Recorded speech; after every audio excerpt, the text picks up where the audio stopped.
बिस्मिल्लाहिर्रहमानिर्रहीम। बच्चे, हम लोग 9.5 के क्वेश्चंस को डिस्कस कर रहे थे। हम लोगों ने सेकंड केस तक हम लोग अप्रोच कर चुके थे। आज पहले सेकंड केस का एक क्वेश्चन आप लोगों को दोबारा से करवा देती हूँ, उसके बाद आज थर्ड केस को डिस्कस करेंगे। 18 क्वेश्चन है। देखें, dx के साथ वाली टर्म हमारे पास m होती है, तो हमारे पास m आ जाएगा 3x² y4 प्लस 2xy और n हमारे पास आ जाएगा 2x³ y³ माइनस x²। ठीक है। m का पार्शियल डेरिवेटिव हम लोगों ने विद रिस्पेक्ट टू y लेना है, तो 3x² एज इट इज आ जाएगा और y4 का डेरिवेटिव हमारे पास क्या होगा 4y³, उसका पावर रूल लग जाएगा। साथ हमारे पास 2x एज इट इज आ जाएगा, y का डेरिवेटिव हमारे पास 1 आ जाएगा, n का विद रिस्पेक्ट टू हम लोगों ने x लेना है, तो ये हमारे पास 2y³ एज इट इज आ जाएगा और x³ का डेरिवेटिव 3x² आ जाएगा माइनस 2x। सिंप्लीफाई एक स्टेप में कर ले। यह हमारे पास आएगा 4 3 12 x² y³ प्लस 2x और nx हमारे पास आएगा 4 3 2 6 x² y³ minus 2x। First case पहले अप्लाई करते हैं, तो उसका फॉर्मूला हमारे पास क्या है my minus nx over n। my की वैल्यू है 12 x² y³ plus 2x minus nx करना है minus 6 x² y³ plus 2x।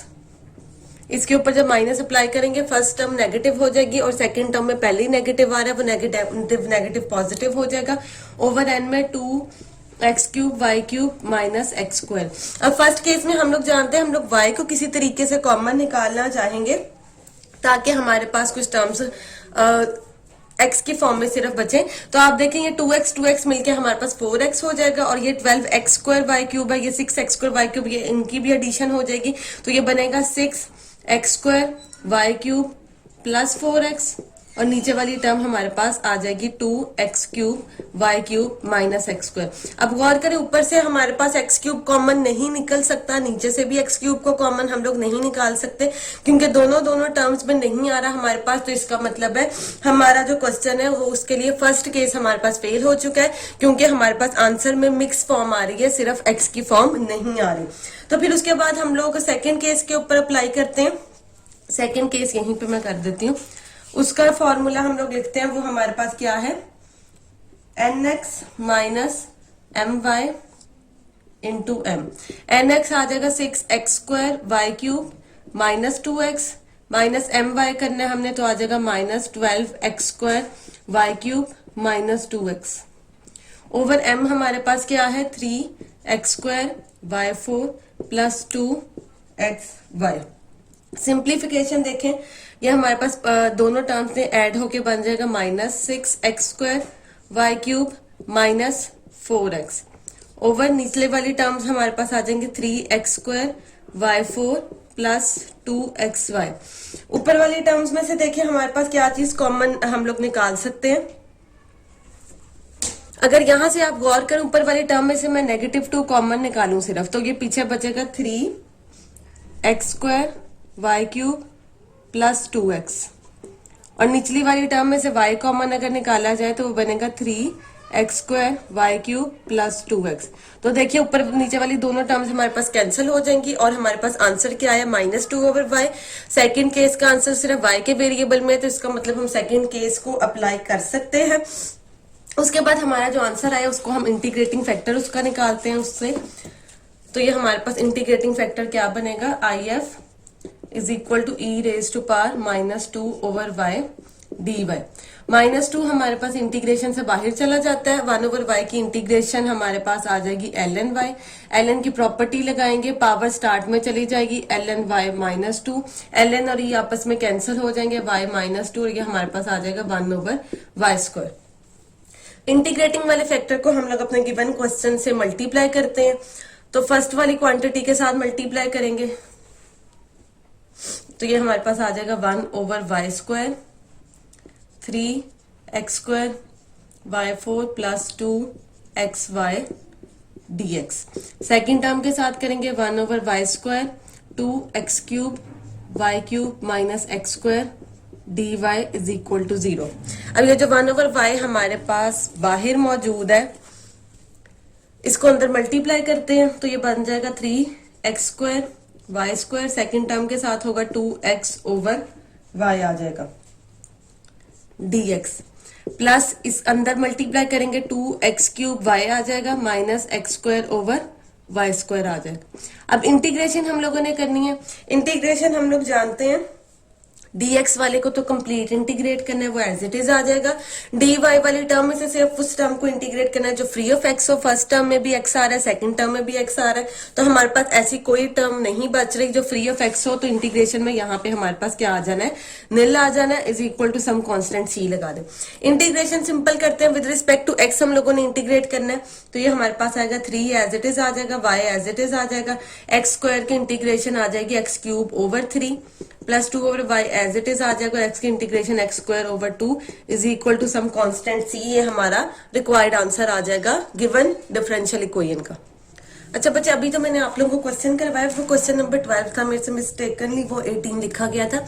अब जरा देखिए, अब मैंने ये क्वेश्चंस लिख दिए हैं कि हमारी पूरी एक्सरसाइज में केस 1 के कितने क्वेश्चंस हैं, केस 2 के कितने क्वेश्चंस हैं। तो केस 1 के हमारे पास ये क्वेश्चंस बनते हैं, आप लोगों के जितने रहते हैं अभी इनमें से कंप्लीट करने वाले वो आप लोगों ने केस 1 से डील कर लेने, और केस 2 के ये क्वेश्चंस बनते हैं, बिल्कुल सेम केसेस ही हैं, बस एक केस 2 का एक स्टेप थोड़ा सा हमारे पास इंक्रीज हो जाता है, तो ये हमारे पास केस 2 के क्वेश्चंस बनते हैं। तो टोटल अगर दोनों केसेस के क्वेश्चंस हम लोग ऐड करें तो हमारे पास 15 क्वेश्चंस कंप्लीट हो जाते हैं। अब उसके अलावा 2 क्वेश्चन केस 3 के और 2 क्वेश्चन हमारे पास केस 4 के। थर्ड क्वेश्चन का एक क्वेश्चन मैं आप लोगों को आज करवा देती हूँ, एक क्वेश्चन हम लोग फिर कल करेंगे, उसके 2 ही पार्ट है। वो आगे हमारे पास केस सेकंड से भी हमें थोड़ा सा आगे जाना पड़ता है, जिससे हमें पता लगेगा कि ये हमारे पास थर्ड केस का क्वेश्चन है। 15 क्वेश्चन बच्चे हम लोग करते हैं डिस्कस आज। उससे पहले मैं आप लोगों को बता दूं हमारे पास थर्ड केस हुआ क्या करेगा। फर्स्ट स्टेप तो हम लोगों ने वही करना है कि हम लोग एम वाई की वैल्यू निकाला करेंगे और एन एक्स की वैल्यू को निकाला करेंगे। हम लोगों ने पहले केस 1 को अप्लाई करना है, केस 1 को अप्लाई करने से हमें पता लगेगा वो फेल हो चुका है, तो फिर हम केस 2 के ऊपर जाएंगे। अब केस 2 अप्लाई करने से भी आंसर फेल हमारे पास हमें मिलेगा, क्योंकि हमने कहा था केस 2 का आंसर हमेशा y की फॉर्म में आना चाहिए। तो अब केस 2 लगाने से भी हमें मिक्स फॉर्म ही मिला करेगी, जिससे हमें पता लगेगा कि ना तो हम लोग केस 1 लगा सकते हैं और ना ही केस 2 लगा सकते हैं। तो अब हमारे पास 2 केसेस बचते हैं, या तो हमें केस नंबर 3 लगाना पड़ेगा या तो केस नंबर 4 के ऊपर जाएंगे। तो पहले आज केस नंबर 3 को डिस्कस करते हैं। जब हमें इस चीज की श्योरिटी हो चुकी है कि हमारे पास फर्स्ट दोनों केसेस हमारे पास फेल हो चुके हैं, तो हम अगर थर्ड केस को लगाना चाहते हैं तो हमें पता कैसे लगेगा कि हमने थर्ड लगाना है या नहीं लगाना। जो भी dx के अंदर वाली टर्म्स हमें दी जाती हैं और dy के अंदर वाली टर्म हमें दी जाएगी, मतलब जो भी m और जो भी n हमें दिया जाएगा, अगर m और n दोनों होमोजीनियस होंगे, हम लोगों ने 9.2 में डिस्कस किया था होमोजीनियस क्या होता है। अगर m सारा फैक्टर और n सारा फैक्टर होमोजीनियस होगा, होमोजीनियस में जो हमने इस 9.2 में उसको डिस्कस किया था, 9.3 में सॉरी, उसमें तो हम x को t ऑफ x से रिप्लेस करते थे, y of t of y से रिप्लेस करके हमने कहा था कि हमारे पास होमोजीनियस का आंसर पता लग जाता है। और उससे आसान तरीका क्या था कि अगर अंदर वाली सारी वैल्यूज की पावर्स हमारे पास, वेरिएबल्स की सारी पावर सेम होती हैं तो फंक्शन होमोजीनियस होता है। तो देखिए y की पावर 2 है, x और y अगर मल्टीप्लीकेशन होते हैं तो पावर ऐड हो जाती है, दोनों की पावर 1 1 ऐड होकर 2 होगी, इसकी पावर भी 2 इसकी पावर 2, फंक्शन होमोजीनियस हो गया। dy में n आ रहा है, उसकी पावर भी 2 तो वो भी होमोजीनियस हो गया। पूरे m और n दोनों पावर 2 के साथ होमोजीनियस हुए, तो थर्ड केस हम अप्लाई करेंगे। मतलब अगर हमारे पास फर्स्ट केस और सेकंड केस फेल हो चुका है तो थर्ड केस को अप्लाई करने के लिए हमने सिर्फ ये देखा करना है कि अगर dx और dy दोनों होमोजीनियस फंक्शन है तो हम लोगों ने थर्ड केस के ऊपर जाना है। थर्ड केस का हमारे पास सिंपल फॉर्मूला क्या होगा, उसके लिए हम लोगों ने xm प्लस yn, m और n हम लोग निकाल चुके होंगे। m को x के साथ मल्टीप्लाई करना है, n को हम लोगों ने y के साथ मल्टीप्लाई किया करेंगे। इसको सॉल्व करने के बाद जो भी आंसर आया करेगा, जो भी आंसर आया करेगा वो ही इंटीग्रेटिंग फैक्टर का आंसर होगा। केस 1 और केस 2 के आंसर्स को तो हम लोग सेपरेटली e की पावर में इंटीग्रेट करते थे, यहाँ पे ऐसा काम नहीं करना। इस फॉर्मूला में आंसर पुट करने के बाद जो भी टर्म आया करेगी वो हमारा रिक्वायर्ड इंटीग्रेटिंग फैक्टर का आंसर हुआ करेगा। उसी आंसर को डायरेक्ट उठा के हमने मल्टीप्लाई कर दिया करना है इक्वेशन नंबर 1 से। केस 1 और 2 में क्या था, जब केस 1 और केस 2 का आंसर आता था हम उसको ई की पावर में इंटीग्रेट करते थे और फिर जो आंसर आता था उसको इक्वेशन नंबर 1 से मल्टीप्लाई करते थे। यहाँ पे ये काम थोड़ा सा कम हो जाएगा, हमने सिंपल इस फॉर्मूला में वैल्यूज पुट करनी और फॉर्मूला में वैल्यू पुट करने के बाद जो भी आंसर आएगा वो हमारा रिक्वायर्ड आंसर हुआ करेगा, उसको हमने इक्वेशन नंबर 1 के साथ मल्टीप्लाई कर देना। तो इस क्वेश्चन को सॉल्व करते हैं। देखें हमारे पास क्या आएगा। सबसे पहले तो हम लोग m और n की वैल्यू को निकाल लेते हैं। m हमारे पास है y square plus x y और n हमारे पास है माइनस एक्स स्क्वायर।